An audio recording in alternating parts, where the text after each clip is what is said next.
Thanks for tuning in for this episode of the Real Rescue Podcast, powered by Vertical Helicast. This part one episode is going to be sponsored by Breeze Eastern. For over 70 years, Breeze Eastern has been an industry leader with a reputation for technical innovation and product quality. Check them out today at breeze-eastern.com. And Axness. Their mission to develop, manufacture, and support professional wireless intercoms, providing their customers with the increased mission capabilities, enhanced situational awareness, and safety. Check them out today at axness.com. Now, coming up next in this episode, we are joined by two people from Powell County Search and Rescue Team out of Kentucky. They come to us with a couple of their own stories, including flood rescue, high angle rope rescue, a helicopter response, and more. So please welcome our next guest, Miss Kristin Gousse and Jeremy Urekew. My name is Jason Quinn. I am United States Coast Guard Rescue Swimmer number 500. These are my rescues and rescues from those of us that put our lives on the line every day so others may live. This is the Real Rescue Podcast.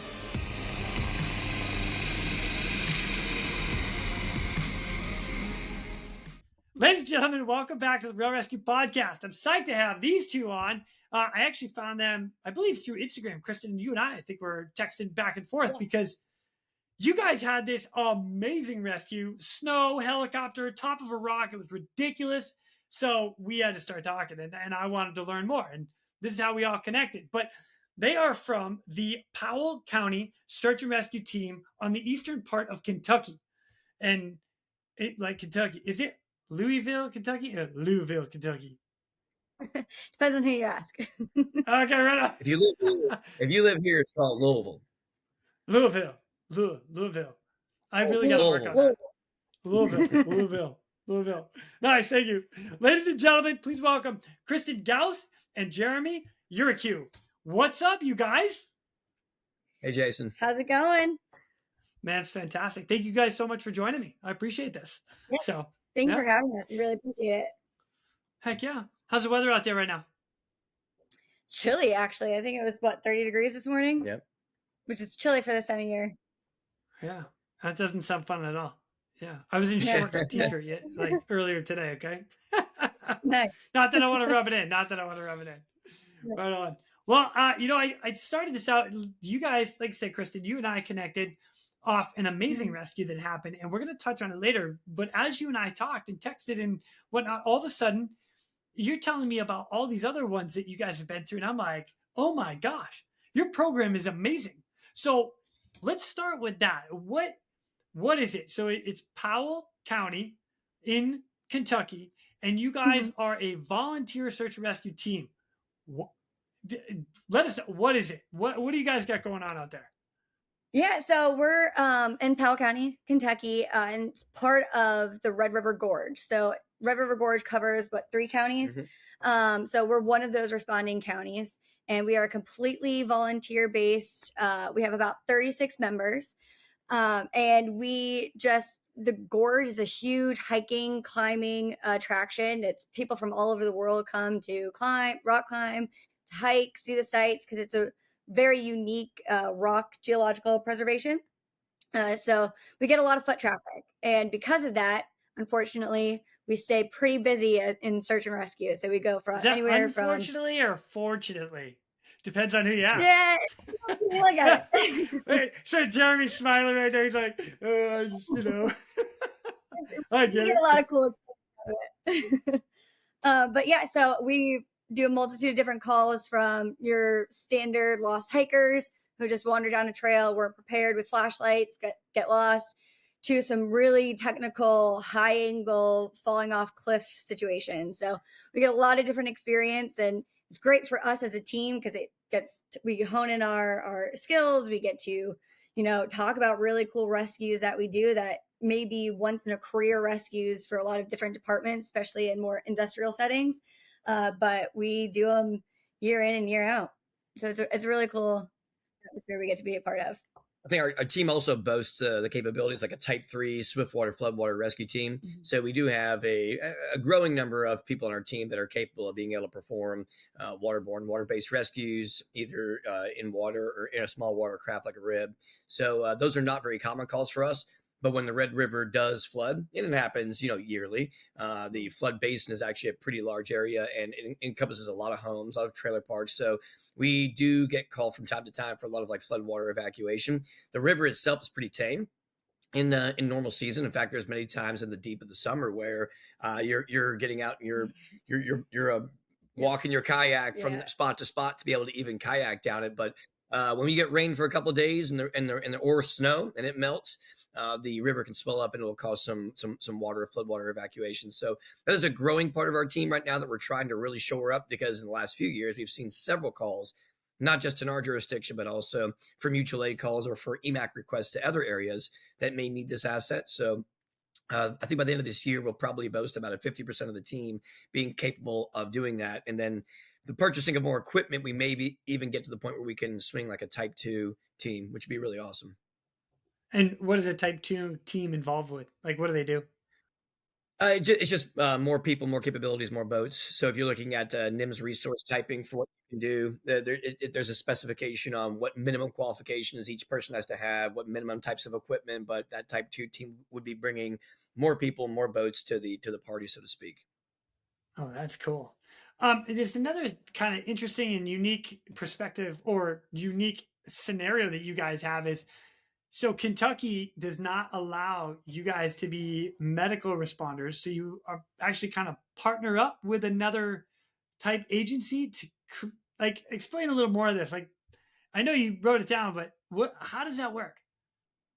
Sure. I mean, we have Kentucky administrative regulation that kind of governs how search and rescue teams are supposed to operate, what their qualifications must be, their minimum level of training. But in that, we also have a Kentucky Board of EMS, which regulates all pre-hospital emergency medicine. And they have the final say over how people perform regulated medical care. Because Kentucky Emergency Management and Kentucky Board of EMS are two separate entities that do two separate things, there is no bridge in between.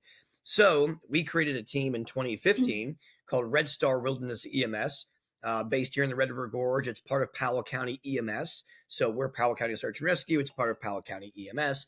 And it's a volunteer team. Some of the members are on both teams. But basically, we recruited a bunch of paramedics, nurses, physicians, critical care paramedics, flight paramedics, and wilderness paramedics specifically, which is a new thing emerging in the world called Wilderness Paramedic Certified. So what it is we all are rope rescue technicians. We all have a various number of various different backgrounds, from, again, flight medicine, critical medicine, to ER physicians. And we all come into the Red River Gorge and we participate in calls with Powell County Search and Rescue and other search and rescue entities for the express purpose of being able to deliver high quality advanced life support medicine at the point of injury or on that X. Man, that is great. Good for you guys. Wow. It's a really cool All right, so resource that we have. And it's, we call them for every call we go out on, even if it's a lost hiker, because at the end of the day, we don't know what the situation is until we get there. So to be able to have that medical resource with us on every call, even if it's just for, one of us sprains an ankle tripping over, a route, we have somebody there who can provide that medical care. Yeah. Man, I love it. I love it. Yeah. All right. So Kristin, let me come to you real quick. Give us a little background. Like, where are you from? What role do you play currently? And how did you get from where you're from to there? Yeah. Yeah. So I'm from Florida originally. Born and raised in the Tampa area, went to Florida State for college and then law school. So actually, are you a Gator? Does that mean you're a Gator? No, Seminole. Seminole. Oh, I messed up. My bad. Go Seminoles. You're good. Okay. Okay. Thank you. So out of law school, I was working for Department of Environmental Protection for the state. And we were getting hit with Hurricane Michael. I believe that was 2018, 2019. Can't remember the exact year. And so Tallahassee was in the cone, and we run ESF 10. And so we were asked, the agency was asking for volunteers to answer phones, just help out, because a lot of families evacuated. And I was, single, no kids, no pets. I said, absolutely. If nothing else, it'll get me into an air conditioned building if my power goes out. And that was kind of my first introduction to emergency response. And I absolutely fell in love with it. I never practiced as an attorney after that. I ended up working and becoming the ECO for ESF10 for the state for a little while. And through that, I actually met this guy at a vaccination site in Florida when those were popping up. So we were one of the first vaccination sites in Florida. So we were both working at the IMT team running that. And he introduced me to this whole world of technical rescue. And so after that vaccination site closed, I packed my bags up to Kentucky and did a first training with Powell County Search and Rescue. I didn't know anything about it, so I just volunteered to be a victim in their high angle training. And since then, I've just fully immersed myself into the team, into the world. We do a lot of trainings with our company, Red River Rescue, and competitions, and so I'm fully in it now. I bit the bug. It's addicting. It's terrible. It is. I think it's a good thing to be addicted to. I mean, if you're gonna pick something to be addicted to, you might as well be addicted to this. It's a great vice. Just saying, yeah. Right? Right on. Well, thank you for sharing. Yeah, all right, Jeremy. What about you? A little background about you and how, what role do you hold in the Powell County Search and Rescue? Yeah, I mean, like anybody else in technical rescue, like I wear a ton of hats, all of them unpaid, which is great. It's a really great business decision. But yeah, great. I started in emergency services even before I was 18. I was on like a rescue squad when I was probably 16. My mother was a paramedic, so I was just kind of following her footsteps and doing what she did. So from there, I went into Louisville, or I call it Louisville, because I'm from up north as well. So it's Louisville, Kentucky, and I did my. Wait, where are you from? Yeah, I'm up north. Where are you from? Hey, I'm from up north, kid. From the. I was born. Oh, you're a Masshole. Yeah, Masshole. Yeah, for sure. Oh, all right. Go Red Sox. Go Patriots. Yeah, and everything in between. Yeah. Let's go. Bruins in there too. Come on. Actually, hold on. And the Celtics are crushing it right now. You guys have a pretty cool present for you. Joey Mullins hockey stick. Joey Mullins old hockey stick was my neighbor's was my grandparents' neighbor in Brighton. No big deal. Anyway, that's all right. So when we get together, we're gonna share hockey sticks because my dad has Bobby Orr's. Oh my gosh, yeah, and we'll play. You'll beat me. I'm a good spectator. Fighting. I'm just kidding. I'm not even good at that. So yeah. Anyway, all right. I digress. So you're from good. New England, and yep. and how the heck do you get down to Kentucky from New England? Just that's how the parents migrate and travel. My father is a professor, and so he's at the University of Louisville now. So he was looking for work at a different university, and pack the kids up, try something different. I mean, the Northeast is wonderful in all of its splendor, but it's an expensive place to live. And when you're raising a family of 6 kids. Maybe you want to bring them out to they wanted to introduce us to like a country life or just a more rural living, and Kentucky's got plenty of that. So it seemed like a really good ticket to punch, and that's brought us down here. Man, that's super cool. And you're a paramedic, right? I am a paramedic and also was a fireman. So I spent time in the Jefferson County, which is the county that encompasses Louisville. And through that time, I worked as a fireman up to a sergeant and then up to a captain, and then got promoted to a captain on a heavy rescue company. There. And in 2018, I left Jefferson County to begin my own company and pursue defense contracting and some technical rescue contract work. And then from there, kind of moved out to here. I've been on the FEMA Urban Search and Rescue Task Force, Ohio Task Force 1. I started as a hazmat specialist, and now I'm a team manager with them. So I've been there for about 12 years, and Kristin's actually on that as well. Mm-hmm. So then when we got out to here in the Red River Gorge, we were just like, well, if we want to completely immerse ourselves in the rescue culture out here, we got to get on the team. And that turned into getting on this team and turned into getting on that team. And then before you know it, I'm one of the rescue specialists for the hoist rescue team here for the state. There's only 6 of us in the state. And so it's partnered through Red Star. I'm the primary paramedic of residence in the county for Red Star. And then one of the rescue specialists / technicians for Powell County Search and Rescue. So basically I have no idea what I'm doing every day. Yeah. And I find the helmet, put it on, just hopefully someone recognizes me, and hopefully I'm in the right spot. Most people wake up with an alarm clock. We wake up to the radio going off, and that dictates our day. Yeah. Awesome. That is fantastic. You mentioned hoist rescue. So you're on the helicopter hoist rescue team? Yeah, we've got a team here in Kentucky that's run. It's basically run by Kentucky State Police Aviation, Kentucky SRT, which is like their kind of SWAT team, and then also partner with several other agencies. Lexington Fire's got 2 members in it. Red Star has 2 members in it, and then Wolf County Search and Rescue has 2 members in it. And in that, we've trained for vertical surface hoisting, flatland hoisting, and then the biggest asset we bring to the table is probably is waterborne operations. So being able to kind of perform that rescue swimmer function in either floodwater, swiftwater rescue, to get people off of vehicles, out of cars. The team's pretty new. We've only been in operation for a couple of years, but it's developing, it's growing. Our capabilities are being put out pretty widespread, and it actually ties into some of the rescues that we're going to talk about a little bit later on. Yeah. Oh, that's super cool. Are you a hoist operator, or you're the guy on the hook? And yeah, so we call them SOs, which is a system operator, hoist operator, HO, and then our designation for the swimmer is either swimmer or RS, or rescue specialist. So I'm a hook rider. They do all the hard work. They fly there. They do the con. I just put me in the drink and take me back out. I like to call him our hooker. Yes. no, I love it. Yeah, it's a compliment, New England. I just want to throw that out there. Yeah. So you just say, thanks. I appreciate that.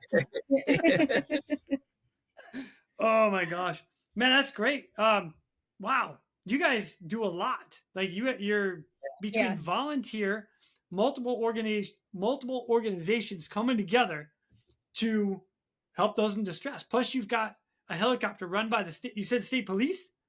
Yeah, the state police provide the aircraft, obviously the flight time, the miles, the aviation fuel, the pilots, and the SOs. And then the search and rescue teams provide the rescue specialists. Wow, man, you know what? I'm going to ask, what do you guys do for training? Do you have training minimums? Are you supposed to get on the helicopter from time to time? And wait a minute, let me caveat with this one too. Do you also have like minimums where you guys have to set up certain rope systems for rope rescue and all that as well? Yeah, on the hoist team, we've got a PTB, a position task book, that each of the RSs has to be able to meet the minimum standard before they can even be part of the program. That also includes like being able to meet swim competencies and then currencies and hoisting. And those currencies and hoistings are, we try to get at least every 90 days on a cable, on a hook. And it may not always be waterborne. It may just be fluid dynamic hoist coming in, picking up, lifting, and going up at short heights, 60 feet.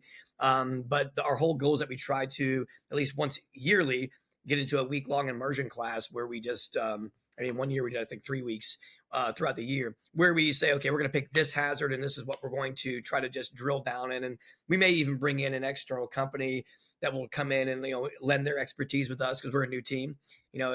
Competency is a sandwich best served with experience and training. And if you can't get the experience because you're not hoisting a lot, you got to shore it up with a lot of training. So we train a lot for that purpose because we're definitely trying to grow.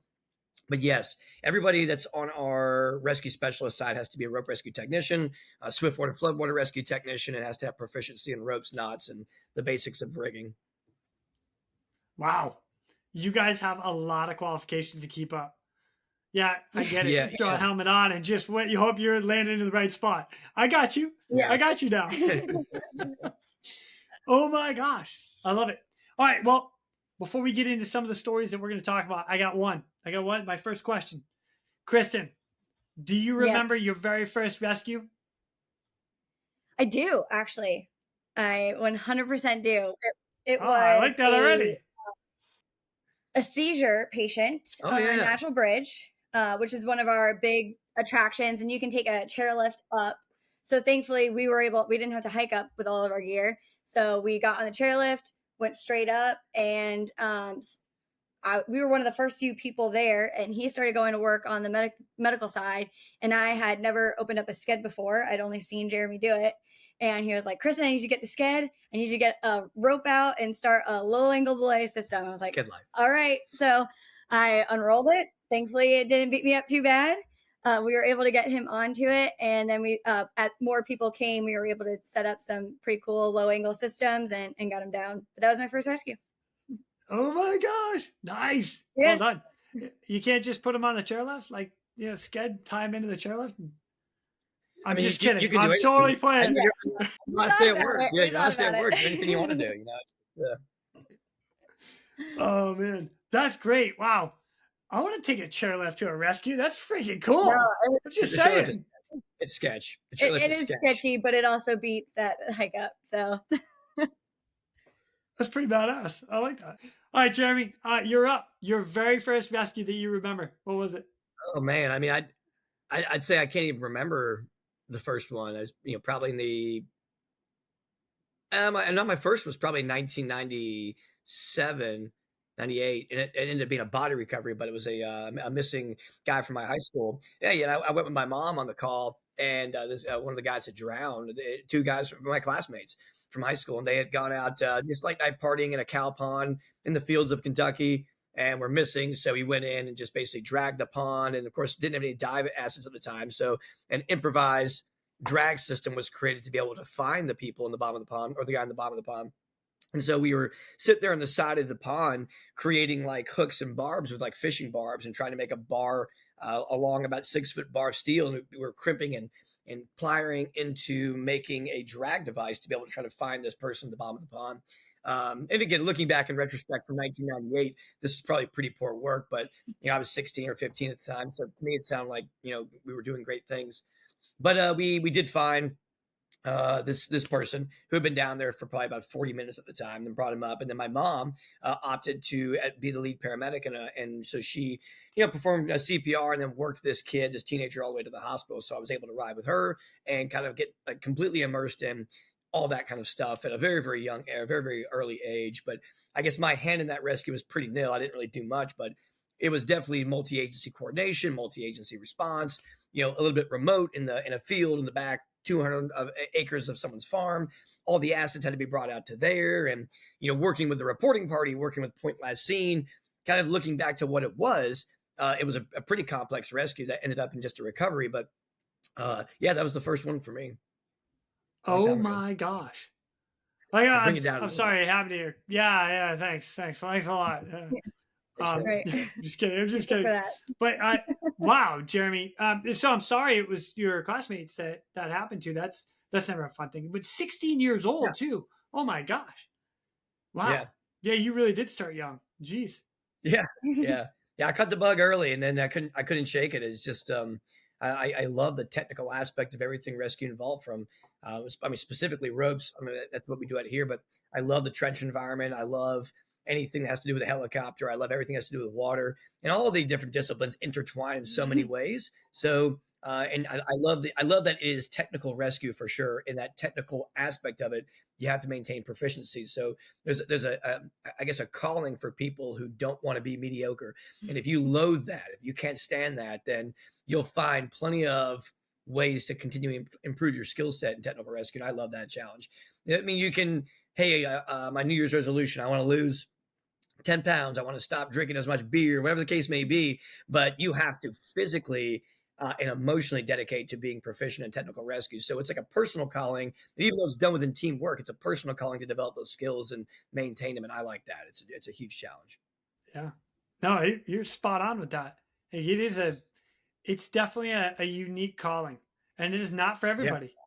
It's no, like it's you know what I really laugh at from time to time now that I'm listening to you say that is the guys that are like, yeah, I want to do it. Guys or girls. Sorry, Kristin. All right. People. Is that better? Yeah. Okay. Whatever. All right. As long as we're good. So the people that are like, I want to do that. And they come get qualified. They jump through like a couple hoops, and then they throw the SAR patch on their shoulder, and then you never see them again. And you're like, I thought you wanted to be part of this. Yeah, exactly. And you're like, yeah. It's really hard to weed those people out, especially when it's a completely volunteer team. Yeah. We get a lot of that, but the cream always rises to the top, and we're lucky to have a lot of members on our team that put in that work, show up to the trainings, and really want it, even though it's completely different than their day-to-day job. Yeah. Well, for me, it's just super fun. Like I mean, you're out, like, think about it. Like you're out hiking up a hill, and then you're setting up a badass rope like system, and then you rappel off, and then you come back up and do it again. It's like, like, it's awesome. What's not to love about that? So yeah, especially if you're like torturing your body, it's great. It's great. This is why we stay in shape, Jeremy. Come on. Yeah, well, Let's get a round CrossFit is a workout in. Let's go. Yeah. shape. You are correct. You are correct.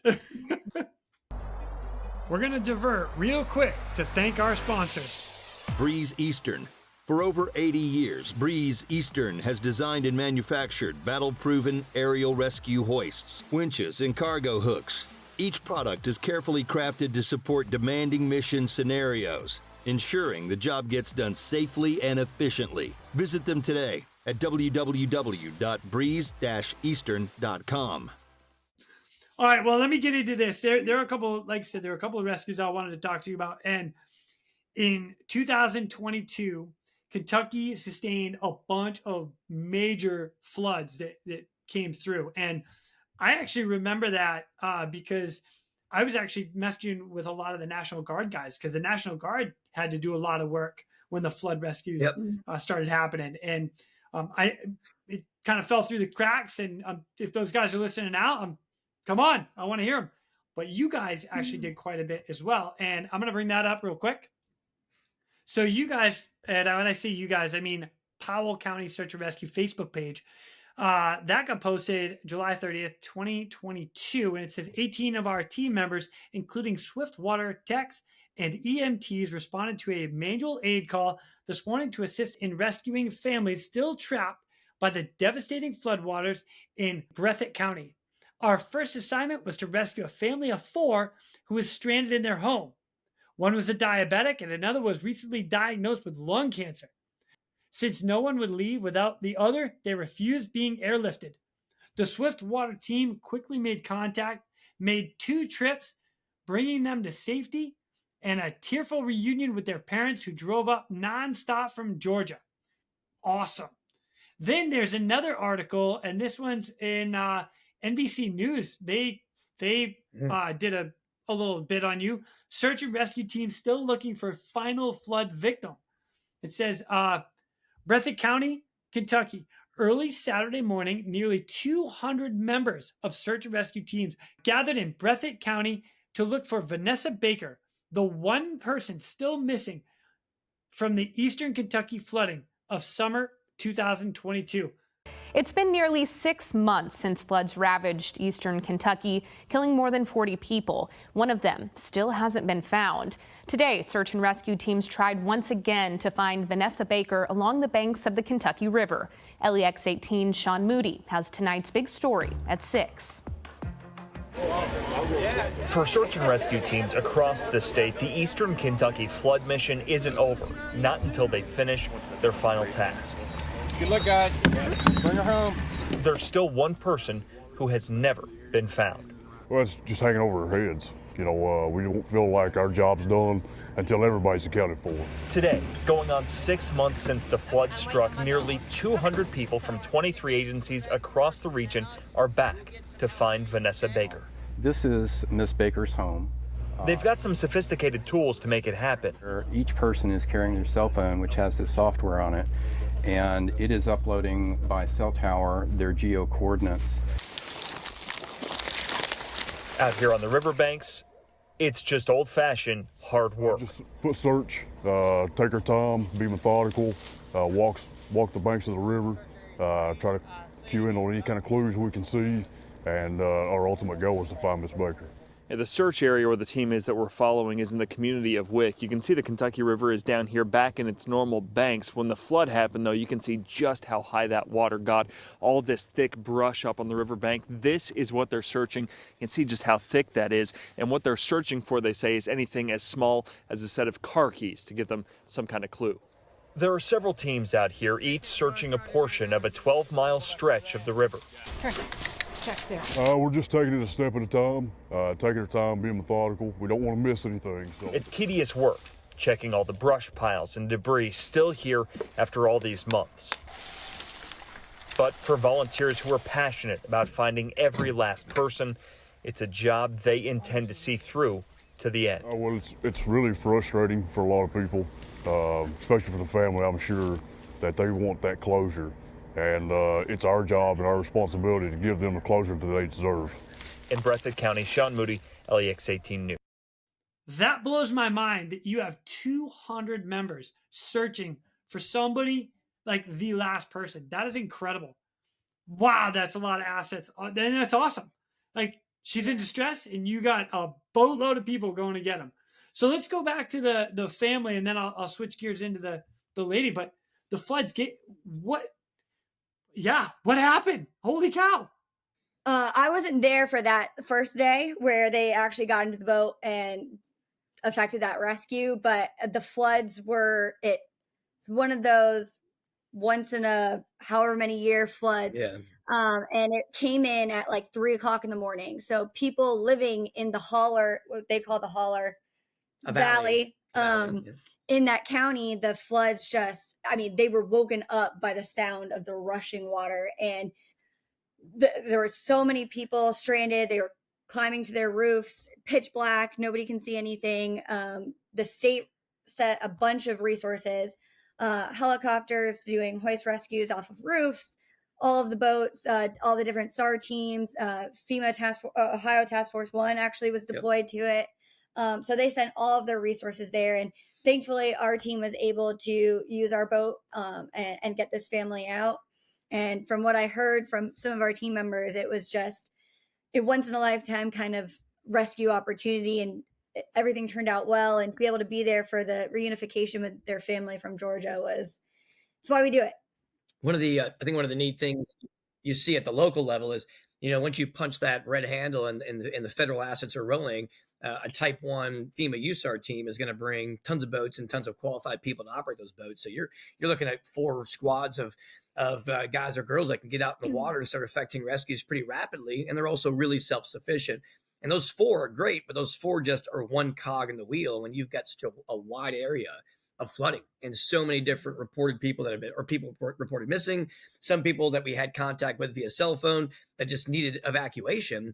You need as many boats as possible. So even though Powell County was only able to offer a single resource boat with technicians to it, that one boat affects dozens of rescues throughout the day. So we were just a very, very, very small part of a very big rescue team or rescue effort that was going on that day.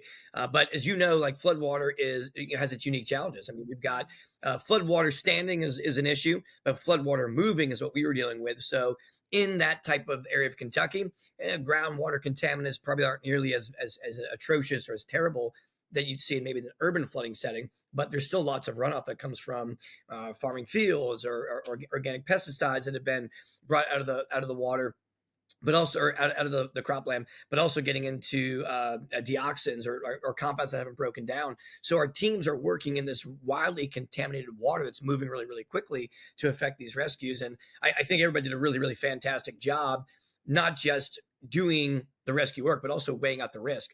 There was a couple of times when our boat did not launch because the water was moving too rapidly. And they're like, yeah, these are not conditions that I think I'm able to handle that boat in. And it takes a very seasoned boat operator for sure, and a boat bowman to be able to get out there and navigate these types of waters and get into the rescue. So I mean, kudos off to our team, because also there's no such thing as a great launch area. We always think about launching and training. Hey, let's go to the boat ramp. Let's back right down there. Let's carry the boat down this little hill. Everything was flooded. Everything was mud. There was no roads that led to anywhere. So your drop points were these improvised areas where vehicles were just getting stuck and boats were having to be hand jacked over to wherever. So all those other complicating factors made that a pretty impressive response for us. The actual water end of it was, that is what it is, but it's, also communications, which we'll talk about that throughout there, but there's no cellular communications in that part of the state unless you're with specific carriers. So it's, it's just dark out there. It's just commo negative out there. And there's no comms on a good normal day. Yeah. So now you wipe out all of the infrastructure, really. And there were a lot of challenges with that. Yeah. Well, the pictures that were online, especially the Facebook page, you got buses that are upside down and flipped over and just stuff that was just buried. It was, wow. It just picked houses up and just moved there was houses. A whole double wide trailer that had moved 1.5 miles. Oh my God. It was unreal. I never, we respond to a lot of hurricanes in Florida, and it was like Cat 4 or 5 level destruction just from this flood. Holy smoke. Dang. It was wild. It's just like that law of Murphy. You're thinking Breathitt County, Kentucky, Jackson, Kentucky. What are the odds that we got enough rain for just to be able to spill over into the riverine area and cause this level of flooding? And it happened the way the witnesses, reported it was, I woke up and I heard water in the backyard from the creek bed because there's, creek in this holler. And they said within 20 minutes, it was a 10-foot wall of water that was moving there. And that's just a rapid influx amount of water that got dumped into that overfill. And, obviously the property wasn't able to handle it. The infrastructure there wasn't able to handle it. I think because it was a 1,000-year flood mark, nobody was prepared or was ready to mitigate any of these circumstances. FEMA's still there right now in rehabilitation mode. There's a lot of government contractors still there right now that are providing temporary lodging and shower facilities. So it's already a very impoverished area of the state. And then you took it, you wiped everything away. And so the rebuild's going to take a while. Yeah.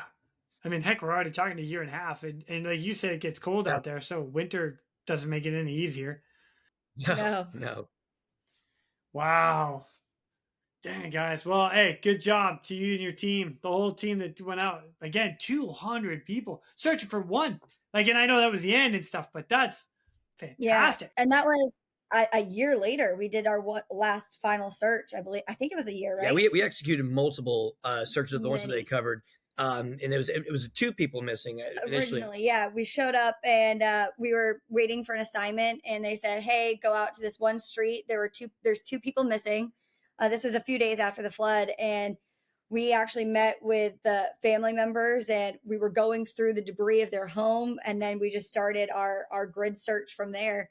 And we were able to find one of the missing victims, I think a day later, and then to this day we still have not been able to recover that last and final victim. Wow. I'm still blown away. Orchestrating like a ground, like a land search, ground search, almost in a mountainous area search is it's a very arduous task just to organize it, let alone to execute it. But I think the state really wanted to bring closure to that area. And so the whole goal was, hey, the best way to provide closure is to find anything, any remains, any indication that this person had a final resting place. So Powell County is probably, I'd say 90% of the work that they do in our search and rescue team is land-based, mountain-based search. So we're used to going into wilderness areas. We're used to traversing that terrain, that multi-pitch terrain that goes from, 15-degree slants to 20-foot sheer walls to whatever the case may be. And that whole valley is comprised of the same topography that we have here in the Red River Gorge. So it was, pretty easy for us to be able to get out there. But then you've got that riverine setting because we're sitting in the basin. So now we're working on, river basins. We're working on shorelines. So we're incorporating a little bit of like the water safety into that aspect and a little bit of kayaking into that aspect. So I think Powell County got split up into, I believe we had 4 sectors, maybe 4 divisions. And our team members got kind of sprinkled with other teams throughout that. And it really, every time we did one of these big wide open searches, it was a multi-agency coordination to its finest.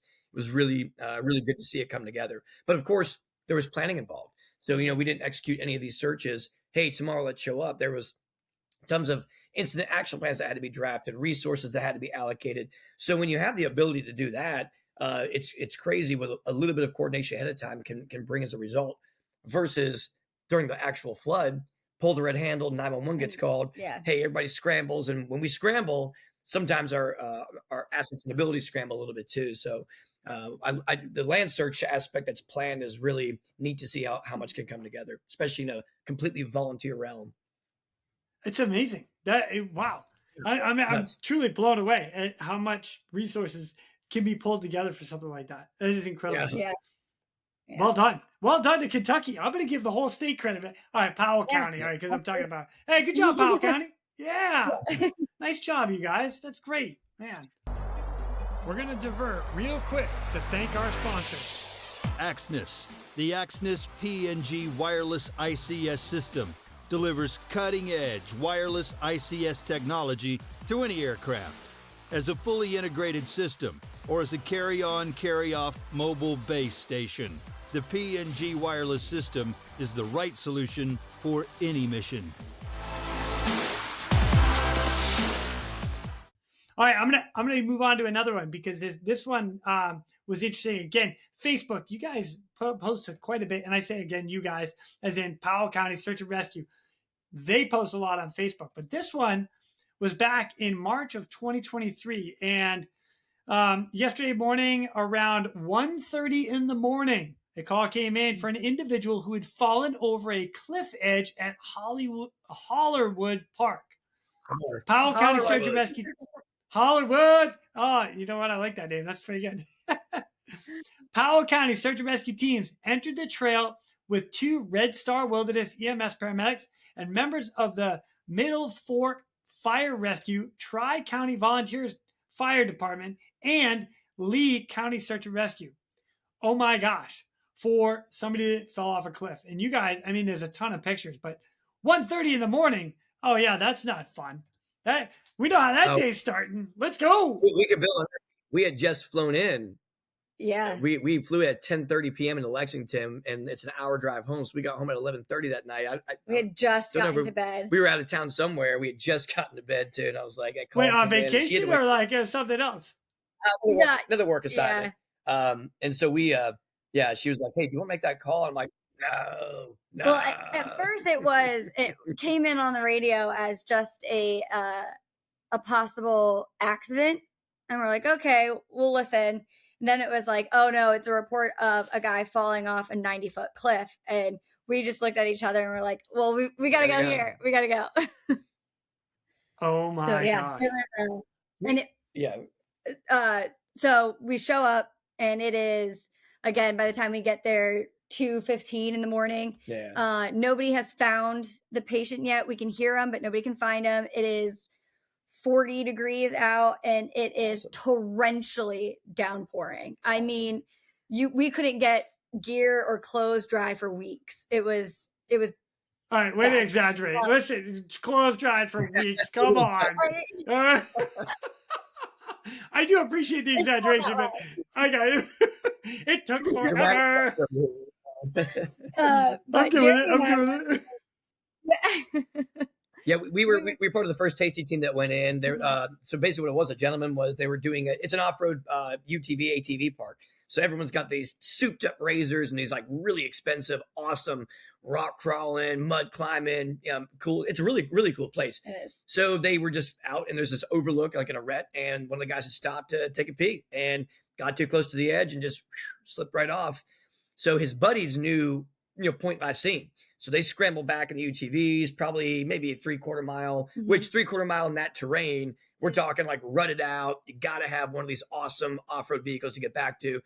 They come to the trailhead where we set up incident command, and Kristin and I were the first people there to go in. We just hopped in the UTV. And I grabbed a hasty bag and our medical bag. And by hasty bag, I mean 100 foot of havoc line, 1 height of 8 crab descender, and a couple of other things in that bag.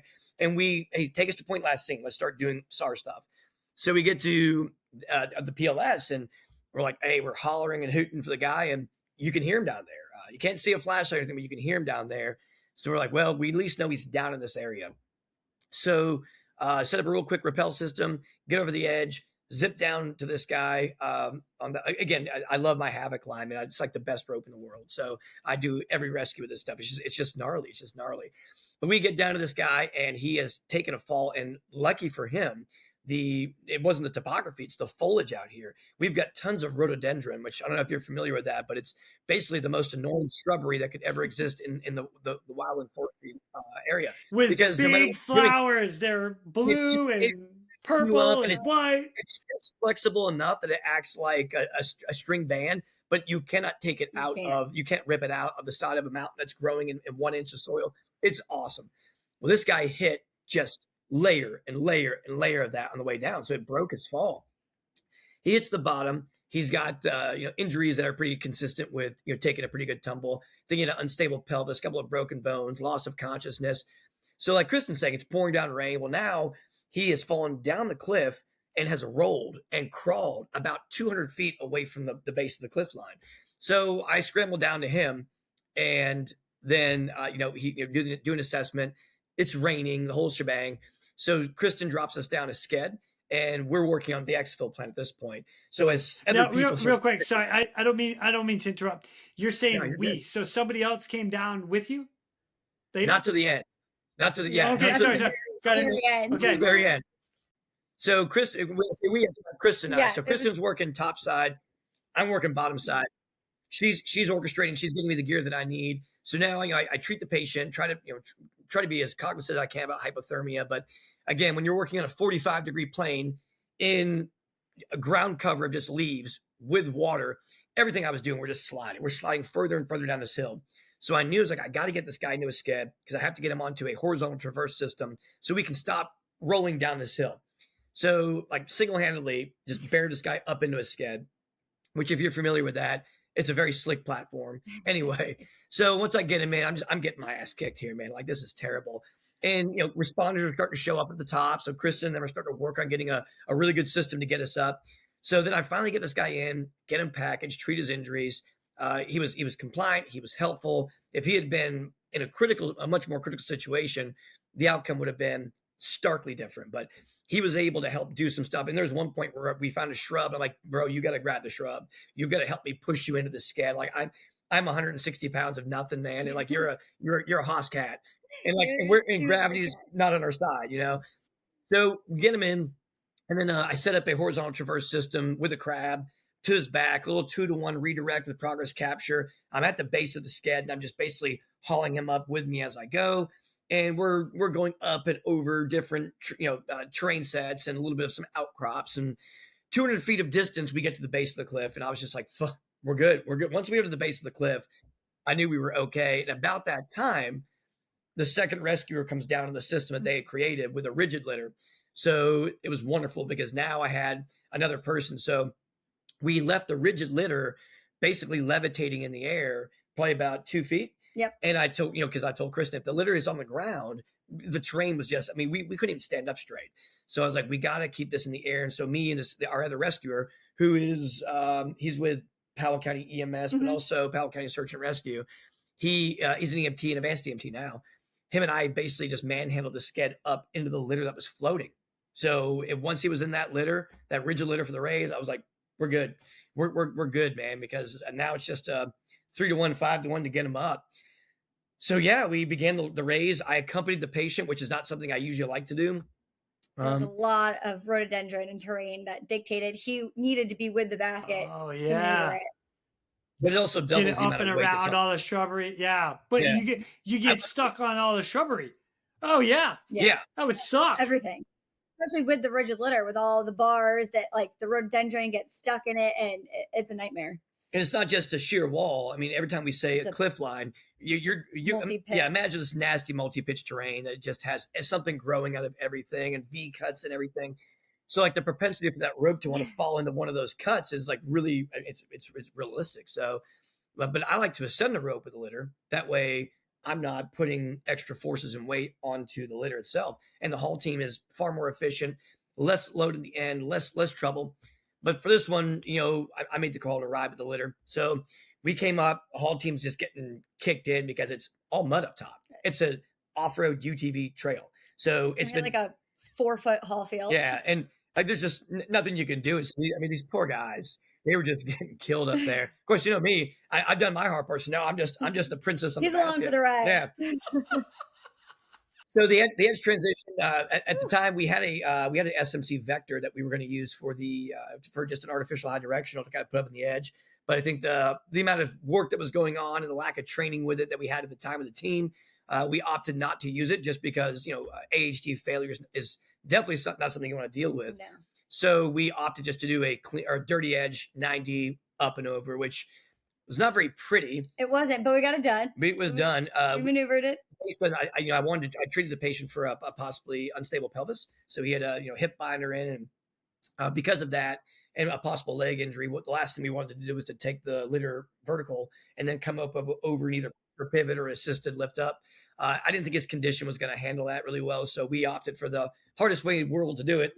But we got it done. And by the time that we came to the top, we had people there from Middle Fork, from Lee County, Tri-Community. So there's probably about 14, 15 responders there towards the end. Mm-hmm. Well, now we're at the top of their rep. We're nowhere near the ambulance yet. So now we got to take the long haul out this UTV laden road. So I think it was Lee County had a 4-wheeler with a litter wagon on the back of it. So we put the rigid litter in the litter wagon, and I rode it all the way out to the road where we transferred care to EMS at 6:30 in the morning or something like that. Yeah. So it was long. It was, A yeah, long I one, don't think we yeah. left the scene until like 7:30 in the morning. And ironically, the morning after that morning, we were supposed to have search and rescue high angle rope training Yeah. at 8 a.m. And so we were like, we're not starting till noon. We're starting at noon. Yeah. We need a nap. Oh my gosh. Wow. That was Jeremy, a wild did you one. yeah, 4 hours. Oh my gosh. Jeremy, when you get the patient up to the top, are you giving any drugs to help pain, or are you doing that on the bottom at all? Both. We just reassess for pain. You know, like especially when the further I am away from resources, the more conservative I am with pain management or even sedation, because those can all become really complicating issues pretty quickly. And when you're working by yourself or in the aerial evacuation stage, the phase 2 aspect of it, man, like airway management is critical. Pharmacological interventions should be just done to the effect. So I believe he got some. I believe I gave him some fentanyl probably down at the base, and I think he got redosed with fentanyl just before we moved on the ATV for that trip out, because it was bumpy. Oh. There's nothing you do. But this guy was tough, man. He was hard, and he was like, yeah, I'm hurt, man, but I can handle it. So we do a reasonable pain management plan for each patient, and everyone's a little bit different. Mm-hmm. Yeah. And the only reason I ask is because of the ATV ride, and I know how like us guys that feel good can be a little bit like trigger happy on the throttle. Let's go. We got to get there. And you're bouncing the back, and the dude's like, oh my God. So that's why I was asking. I can't remember who was driving the 4-wheeler, but it was the smoothest ride I've ever experienced. It was like driving down the expressway in a car smooth, and the terrain was not like that. I remember just riding in the back, because I'm in the rear seat of the litter wagon. I'm trying to balance myself as we're going through these divots and dips, and it was just like this person had been doing this their entire life. It was one of the rescuers from Lee County. I can't remember who it was, but they were dialed in. So when you work with other people who it's so good, the whole thing just comes together. It was good. It was real good. Man, wow, what a rescue. 4 hours, 90 feet. Jeez, oh man. Yeah. Well done, you guys. Yeah, well, lucky so, him. How long, Kristin, this is for you. How long did you have to support Jeremy until backup showed up? Because you said you got there like 2:15. So that's all you up top. 100% you. Yeah, it was all me. I want to say at least 35 minutes of me just, and a good portion of that was Jeremy gets down, and again, it's pitch black, pouring rain. So I'm trying to communicate with the victim, saying, okay, look at my flashlight. Is it to your left? Is it to your right? Is it above you, below you? How many feet from this light where I'm shining it now? So it was a lot of getting that done. And then once he got down there, started patient care, I was just looking for anchor points. Okay, what can we anchor to when the next rope bag gets here with people? And so I had a couple slings on me, slung a tree, and just waited for more resources. But at least I had time to kind of get a plan of, this is a good fall line. This is where we can go. It all sucks, but this is going to suck less. So, and we had to change the fall line, because where I came down, I thought that was going to be the best part. And Kristin on the top side is like, absolutely not. Anchors are nil here, and there's no haul field. So she opted to move around the ridge, I don't know, probably like maybe 20 feet to one of the sides, because she's like, this is where we got to do it right here. So having that coordination between top and bottom where, hey, listen, I can't bring a litter through that crack. She's like, we can't haul here either. So we had to kind of find a happy place where the litter could travel up and the system could operate. And we were so short on the haul system at first that when you got to the edge, I think it was just me and you trying to lift him over. Oh yeah, it was. And it was. And Brian came out. Oh yeah, and then Brian came. Yep. Yeah. It's miserable. It was tough. Man, you guys are badass. I love it. Or something. Do you guys have handheld? Yeah. You're wicked awesome. All right, I'm just gonna throw that out there. He's smart. Wicked smart. Are you guys using handheld radios to communicate, or are you literally yelling back and forth? Yeah, funny you say it. Actually, we use because we're a volunteer team. Radios are very expensive. Good radios are very expensive. So no, we use like Baofeng radios, little 5-watt radios, and we'll use some of the VTAC channels out of the NIFOG. That's kind of primarily where we go, because the fire departments will have VTAC channels in their VHF radios, so we have some interoperability there.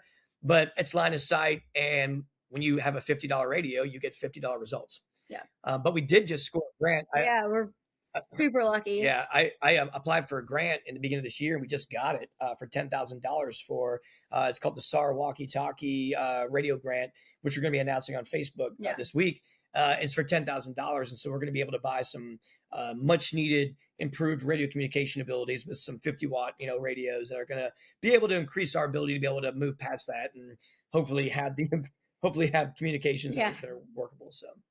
Man, that is awesome! Congratulations on getting the grant. Thanks. That's fantastic. Thanks. $50 radios, $50 output. Got it. Yep. That's like these radios. These are great $50 radios. They're amazing $50 radios. It's just their $50 radio. You come from the fire department in the urban service district, and one of your handhelds would cost $7,000, and you just worked every time. Like, oh, it just always works. You come out here and people are like, this thing's a garbage. I'm like, the radio's not garbage. I mean, the radio's performing exactly what you paid for. Yeah, you're exactly. Yeah. Oh gosh, that's so funny. Man, thank you guys for sharing that. That's great. I love it. Man, I think I tell you, man, I love these stories. Ridiculous. Good job. And the fact that you guys did it by yourselves for as long as you did, fantastic. Well done. Well done. All right, I'm gonna move to another one. And this one's dear to my wife's heart right now. I can tell you that right now. And that is you guys went and helped the dog. So right here in June of 2023, this morning around 10:30, the Powell County Search and Rescue received a call for a dog over a cliff on the Pinchum Tight Trail. Two members were already on scene hiking and quickly made contact with the dog's owner and assessed the scene. The dog had landed in a narrow ledge approximately 25 feet down and stayed put per her owner's instruction. Wow, that's a pretty good dog. Yeah. Two additional members arrived with gear. Yeah, right? Stay, sit, stay. You fell down a 25-foot cliff. You stay. Okay. That's awesome. Yeah. So two additional members arrived with gear and was able to safely retrieve Roxy, the dog. So what is that? That's my wife is like, "Aw," right now. That's what she's saying. "Aw," I can hear it. So you guys do this often, or? No, we don't make dog rescues quite as often. I mean, it happens. People bring their dogs out here, and I guess Roxy just wasn't prepared for the cliff edge. So, I think the owner said like there was literally a squirrel. She kind of took off chasing it a little bit and fell down this cliff edge. But yeah, we had two of our members were hiking and heard these people in distress, and so went to them, talked to them. And because they were just hiking, they didn't have any gear. So we put it out as a search and rescue call. Jeremy and I responded. I think we even responded with just our own rope bag. We didn't even go, it was quicker for us to go straight to the scene than to go get our team gear. The truck and everything. So we showed up. Jeremy, I set up a quick little system. He kind of wrapped down single rope. Right? No, it was 2 rope. We did a because it was on a sandstone fall over, and the dog was probably maybe 50 feet down, but she was like sitting on this little rock ledge that was made for Roxy. It was, and if she had moved, she would. If she moved a foot, a couple hundred feet down. So I don't think she had the intention of moving anywhere. She was very happy where she was. And then my biggest concern is like, believe it or not, I was a mailman for a couple of years while I was in the fire department, just a side job, right? And everyone says my dog doesn't. Everybody says that. Oh, my dog's not. They're friendly. I'm like, everyone's dog bites. So I was like, hey, is this dog gonna like maul me when I get there? And she's like, no, she's really well behaved. So I told Kristin, like, I'm about to get ate up. Watch this. And so we did not have a canine harness with us at the time. Okay. So I was like, I'm just gonna improvise a harness. So before we go over the edge, I'm like, Kristin, let's set up a static line set. And we're going to use, I think we used 8 mil line for that, right? Mm-hmm. Or 8 mil havoc for that. So we set up a twin tension system. Kristin belayed me either in a belay device or in a munter. And then I was on my descender, and I was on my descender for control. So we found a suitable anchor up into the woodland area, and then just traversed over the sandstone, slowly kind of came to the dog's side because I didn't want her to like freak out. I wanted to give her enough space that I wasn't going to be like pushing her. So I came to her side and then kind of swung over in the rock little bit by little bit. But I also didn't want her to come to me because if she left the rock, it was it. So she was stoic. She did not move, didn't wag her tail, didn't do anything. Most compliant patient we've had. Yeah. Until I got to her, and then I just did a little improvised harness. I was prepared to muzzle her, but she was like a beagle. Yeah, she's pretty a beagle. small. So I thought, if she bites into me, I'll just take it. So so we didn't muzzle Bite her her back. Arr. Yeah, exactly. She was small enough that I was able to harness her and actually lift her up into the connection point of my harness. So she was kind of like floating on the rock next to me with her little giddy up sticks, barely kind of touching the sandstone, because I didn't want her scratching me. I wanted her to kind of assist, but also I didn't want to drag her. And then I just did a rad up. So just a rapid ascent descent, put him to a, probably roll clip tib lock, and then just kind of came up the rope under just a 3-to-1 on my own accord while Kristin belayed me on the way up. And I missed quick. We weren't there. 15 minutes. Yeah. And that's from us entering the trail and getting her out. It was a really quick one. And having our other 2 team members already there, they were waiting, because they were down. The family was out over a lookout off the trail. Yeah. But our team members were waiting at the trailhead for us, like, hey, this is where they are. This is where we need to go. It was just, it just happened quickly. Yeah. It was nice. It was easy. Not a very intense rescue, but That doesn't matter. It's freaking a dog saved. And again, my wife is so happy right now. You just made my wife's day right now. Congratulations. Yeah, everybody loves dogs. Everybody loves a dog. Everybody loves a dog. Yeah. Well, it seems to be that time because we've hit our bingo. We'll be relaunching for part 2 of this episode after we refuel. We'll see you soon. Go. Now, it's time for me to pull chocks and take off. But before I go, I'm always looking for the memorable rescues that people have done. If you have one that you're willing to share or know somebody who has a story, please feel free to reach out to me. I'd love to highlight it here at The Real Rescue. For everybody that is standing by for that SAR alarm, remember, those in distress are praying for a miracle. They are going to get you. So until next time, fly safe and swim hard. Thank you for joining me today here at the Real Rescue Podcast, powered by Vertical Helicast. We'd also like to say thank you to our sponsors for this episode. Axnis. The Axnis PNG wireless ICS system delivers cutting-edge wireless ICS technology to any aircraft. As a fully integrated system, or as a carry-on, carry-off mobile base station, the PNG wireless system is the right solution for any mission. And Breeze Eastern. For over 80 years, Breeze Eastern has designed and manufactured battle-proven aerial rescue hoists, winches, and cargo hooks. Each product is carefully crafted to support demanding mission scenarios, ensuring the job gets done safely and efficiently. Visit them today at www.breeze-eastern.com.